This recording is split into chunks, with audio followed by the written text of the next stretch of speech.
Assalamualaikum warahmatullahi wabarakatuh. Salam sehat semuanya.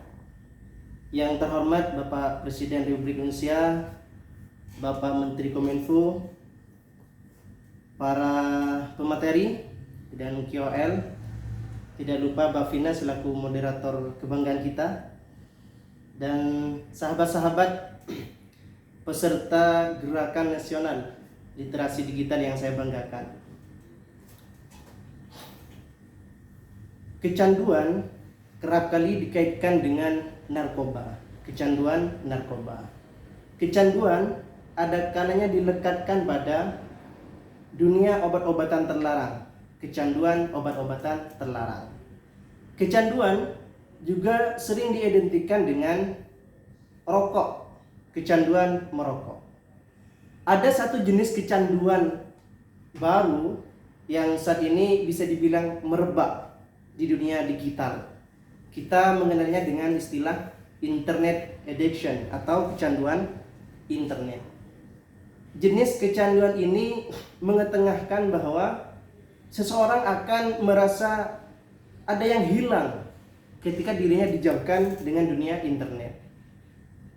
Seseorang akan menjadi gelisah ketika mereka tidak mampu atau tidak punya ruang untuk mengakses internet, sehingga ketergantungan yang sangat tinggi terhadap internet menyebabkan seseorang punya kecanduan.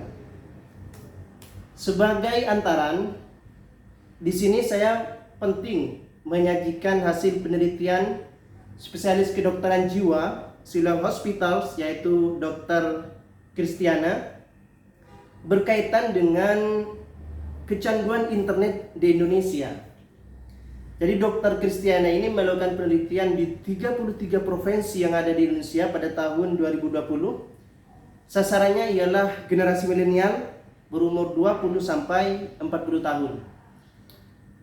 Ada sebanyak 2.933 remaja yang menjadi objek penelitian dan 4.734 dewasa yang juga menjadi objek penelitian. Dari sekian objek penelitian ini didapatkan data yang cukup mencengangkan. Di kalangan remaja ternyata terjadi peningkatan kecanduan internet dari yang semula hanya 5% ini menjadi 19%. Termasuk di kalangan dewasa juga mengalami peningkatan yang sangat signifikan dari yang semula hanya 3% menjadi 14%. Dan uniknya, durasi main internet bagi pencandu internet di Indonesia ini berdasarkan hasil penelitian Dr. Kristiana ini mencapai 11,6 jam durasi main internet. Lamanya main internet ini bisa dikatakan sebagai kelebihan sekaligus kelemahan. Kelebihan kalau kemampuan mengakses internet sampai 11,6 jam ini dimanfaatkan dengan baik, tetapi masuk kategori kelemahan ketika kemampuan mengakses internet 11,6 jam ini tidak digunakan untuk kebaikan, tidak digunakan untuk menebar manfaat. Bapak Ibu yang saya hormati, ada beberapa kasus kecanduan internet yang saya coba rangkum, saya lacak yang ditayangkan di beberapa media massa. Pada 17 Oktober 2019, data yang saya hadirkan ini sebelum pandemi pandemi COVID-19 melanda Indonesia, tentu kasus kecanduan internet ini mengalami peningkatan seiring dengan merebaknya wabah COVID-19 di Indonesia, karena kita selaku penduduk Indonesia termasuk penduduk dunia dituntut untuk jarang keluar rumah kalau tidak punya kepentingan, sehingga waktu untuk mengakses internet ini lebih banyak dibanding sebelum COVID-19 melanda Indonesia. Ada 5 kasus kecanduan internet di Indonesia. Yang pertama ini terjadi di Solo di daerahnya Pak Presiden. Terdapat puluhan pelajar yang punya ketergantungan tinggi terhadap internet sehingga mereka harus diterapi. Ketika mereka dijauhkan dengan internet, Ketika kuota internet mereka sudah habis dan mereka tidak bisa mengakses internet, tidak bisa mengakses situs-situs yang mereka inginkan, tidak bisa menonton YouTube misalkan, tidak bisa mengakses Facebook atau media sosial lainnya yang dimiliki oleh mereka, mereka gelisah. Mereka gelisah, mereka merasa ada hal yang hilang dalam dirinya, sehingga mereka tidak bisa belajar dengan baik, mereka tidak bisa konsentrasi belajar, dan termasuk mereka sampai lumpuh, malas untuk makan, sehingga jalan satu-satunya ialah harus diterapi. Kemudian 2 hari setelah kasus di Solo ini, ada 3 anak di Semarang harus dirawat gara-gara dia penglihatannya sangat terganggu, tetapi tetap memaksakan diri untuk mengakses internet karena sudah candu terhadap internet. Sekalipun fisiknya lemah, sekalipun matanya sudah terganggu, dia tetap nekat untuk mengakses internet, sehingga nekatnya itu menyebabkan dirinya mengalami sesuatu yang tidak diinginkan, yaitu harus dioperasi. Dia harus dirawat secara intensif di rumah sakit yang ada di daerah Semarang. 4 hari kemudian, di tanggal 23 Oktober 2019 terjadi kasus judi online. Jadi dia punya kecenderungan tinggi terhadap internet, dan kecenderungannya itu disalahgunakan, yaitu untuk main judi online. Sampai dia nekat mencuri ratusan gram emas milik mertuanya. Jadi ratusan gram emas milik mertuanya itu dijual, uangnya digunakan untuk mengakses internet dan main judi online siang dan malam hari. Siang malam hari dia gunakan untuk main judi online. Dan akhirnya dia harus mendekam di penjara karena tidak hanya kecanduan internet tapi juga bertindak kriminal, sehingga dia kena pidana dan harus berada di jeruji besi. November 2019, 4 November 2019. Jadi ada seorang yang naik angkot, dia nekat membunuh sopirnya gara-gara laptopnya jatuh dan menyebabkan gamenya rusak. Laptop gamenya rusak.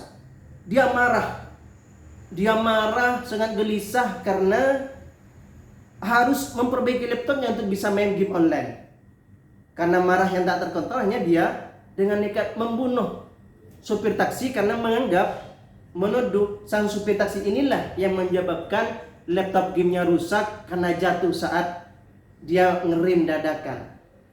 Ini pada tanggal 4 November 2019. Kemudian 2 pekan kemudian, 21 November 2019, siswa SD di Magetan bolos sekolah.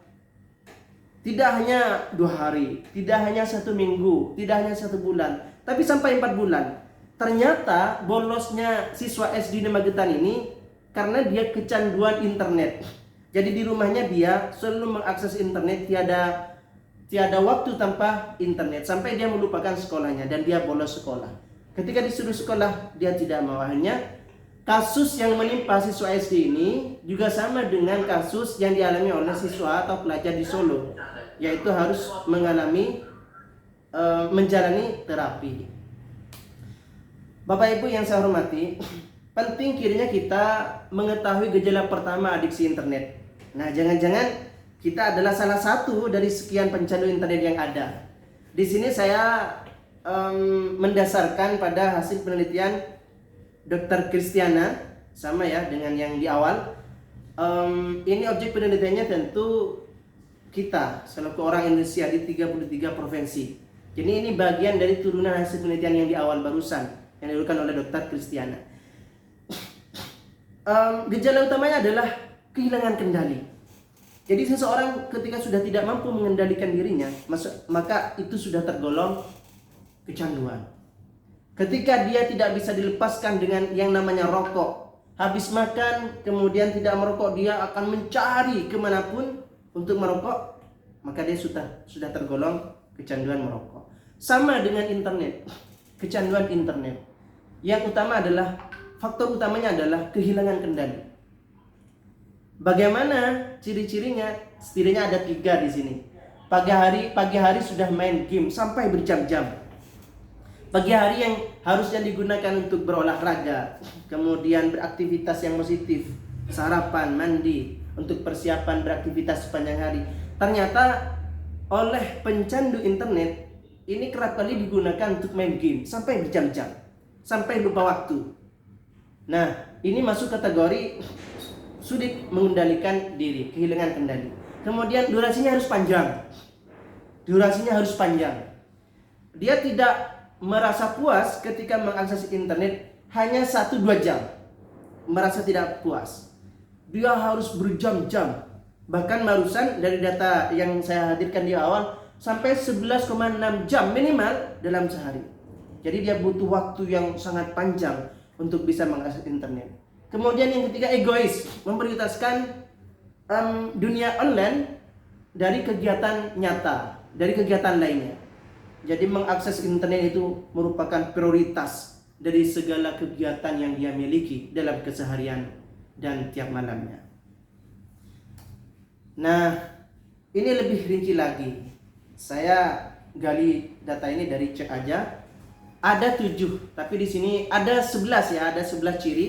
Tapi di sini saya coba peras menjadi 5 ciri. Pencandu internet itu yang pertama, seperti yang saya ulas di awal-awal barusan, merasa gelisah saat jauh dari internet. Ini sama halnya dengan cinta pada seseorang ya. Ketika seseorang yang kita cintai sedang tidak ada di depan kita, maka kita akan diliputi dengan kekhawatiran, kegelisahan yang sangat mendalam. Sama dengan pencandu internet. Kemudian yang kedua, kehilangan rasa tertarik pada aktivitas dunia nyata. Dunia online bagi pencandu internet ini adalah dunia nyata.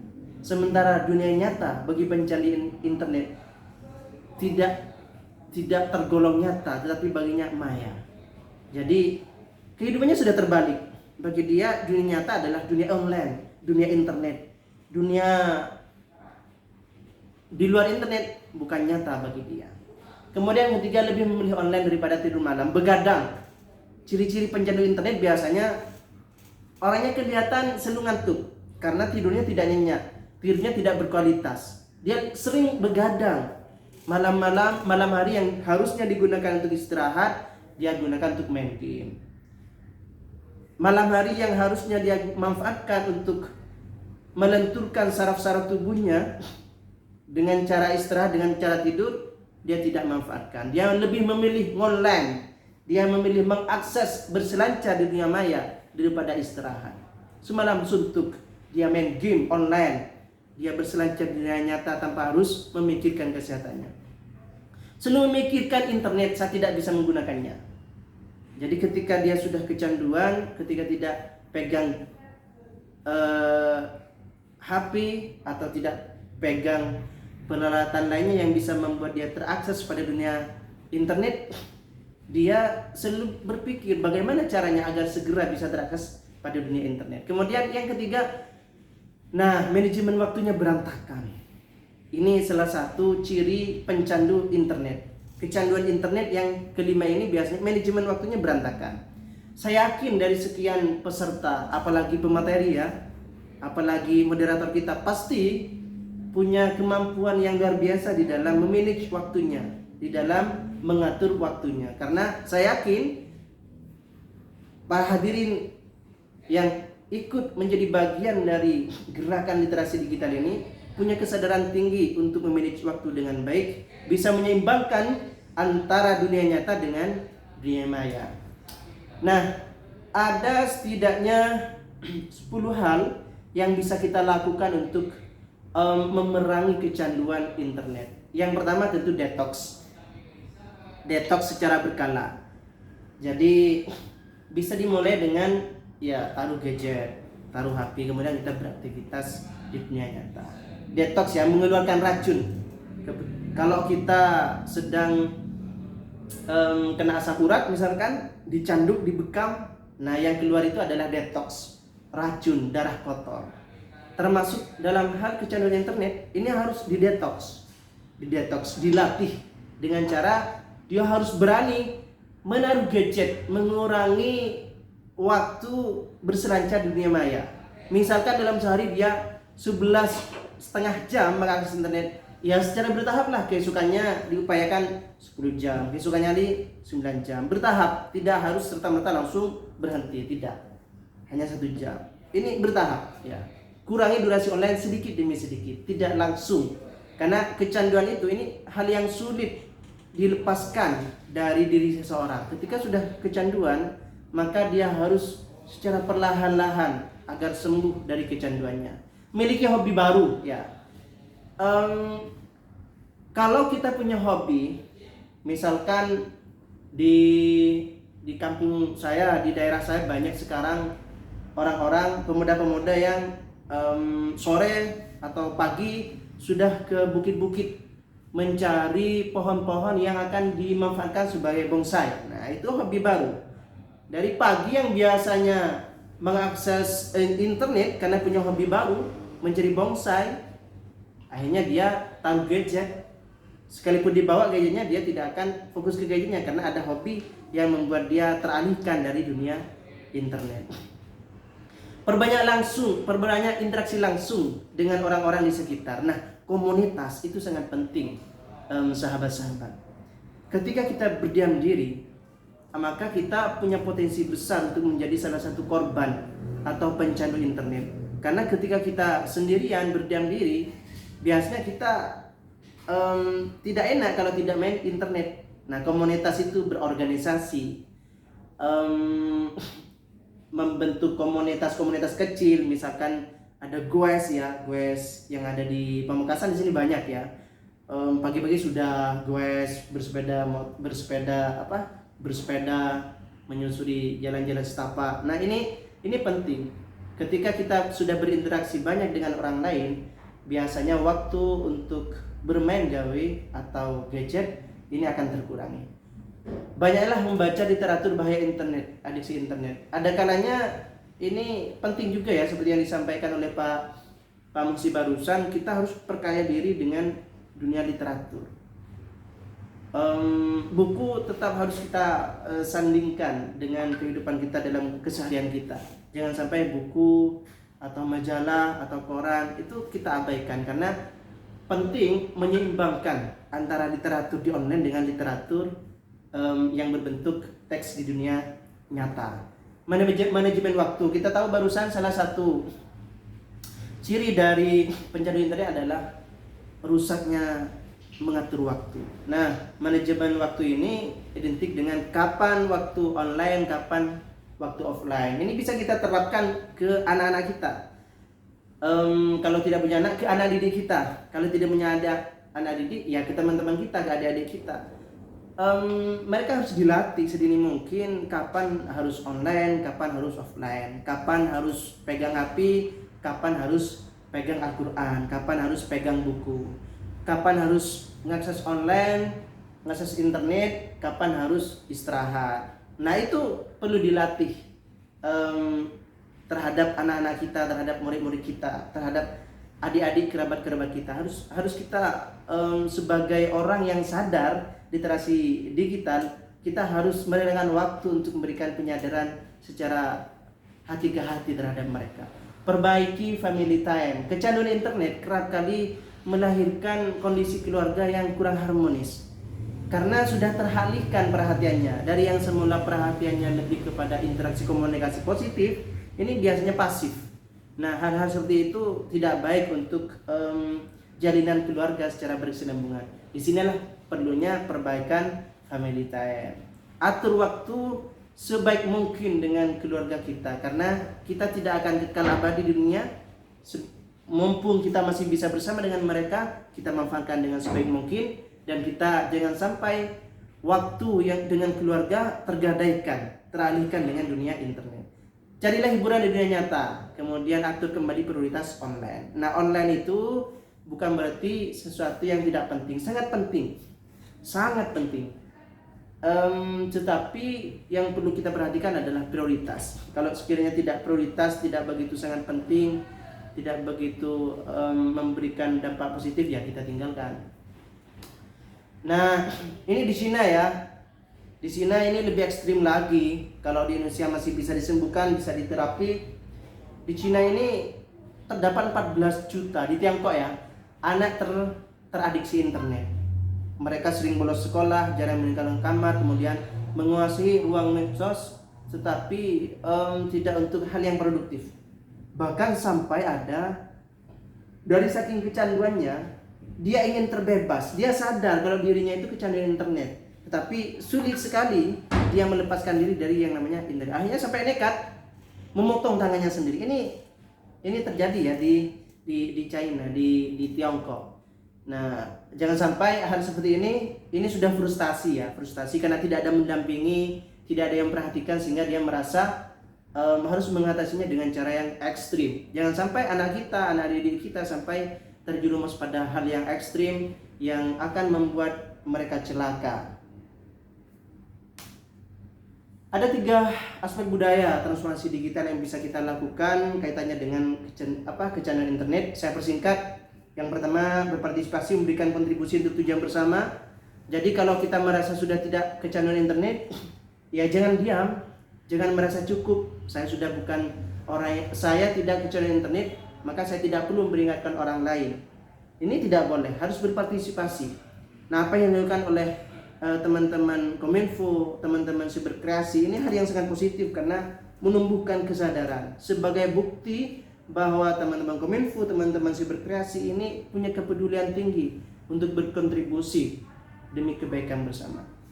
Kemudian yang kedua, remediation, mengubah budaya lama menjadi budaya baru yang lebih bermanfaat. Nah, kecanduan internet kalau ada yang mendampingi, biasanya itu akan melahirkan dampak yang luar biasa, akan melahirkan kekuatan yang luar biasa. Taruhlah contoh, kemampuan mengakses gadget sampai belasan jam, ini harus didampingi menjadi sesuatu yang produktif. Ya, didampingi membuat konten-konten positif sesuai dengan kesenangan mereka. Ini mengubah hal lama yang hanya mengakses internet, hanya menikmati sampai dia kecanduan. Ini diubah menjadi hal yang lebih bermanfaat, yaitu dengan memproduksi hal-hal positif yang juga bisa dinikmati oleh orang lain. Kemudian yang terakhir, bercollege. Ini memanfaatkan hal-hal yang sudah ada sebelumnya untuk membentuk hal baru. Ini saya mengingatkan pada kaidah yang sangat terkenal di dunia pesantren, al-muhafadzatu 'alal qadimi shalih wal akhdhu bil jadidil aslah. Jadi merawat hal-hal yang baru sambil lalu kita mengkreasi, memunculkan hal-hal yang lebih baru, yang lebih baik dari yang sudah ada. Nah, ini teman-teman tentu lebih paham bagaimana mengkreasikan ini pada hal-hal yang lebih teknis. Nah, yang terpenting juga ialah mengasah unsur-unsur cinta. Ini teorinya Eric Fromm ya. Jadi ada care, ada perhatian.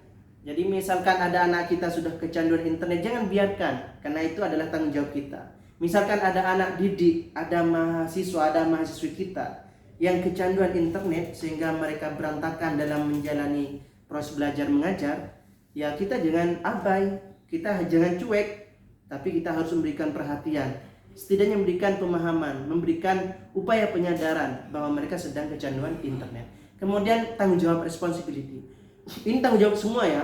Korban-korban pencanduan internet yang sampai mengalami peningkatan, remaja sampai 15%, kemudian dewasa sampai 14%, yang semula hanya 3% tadi itu, ini merupakan tanggung jawab kita. Tidak hanya tanggung jawab pemerintah, tapi segenap lapisan masyarakat, terutama kita selaku orang yang melek digital, harus bertanggung jawab untuk mengikis, mengurangi kecanduan internet yang ada di Indonesia.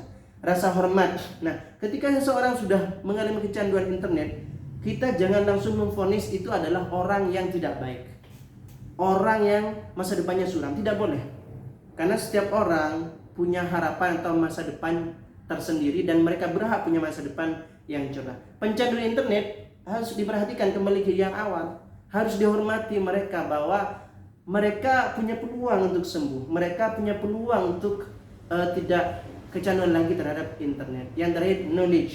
Nah, seperti yang disampaikan oleh Pak Muhyiddin, literasi itu penting.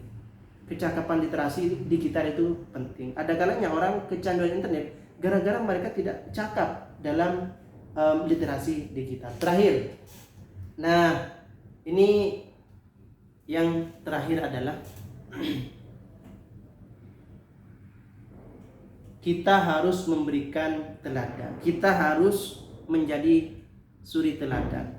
Sebelum kita menyadarkan orang lain agar mereka tidak kecanduan internet, kita harus memulai pada diri kita terlebih dahulu, pada keluarga kita, termasuk misalkan sekolah atau kampus tempat kita mengajar.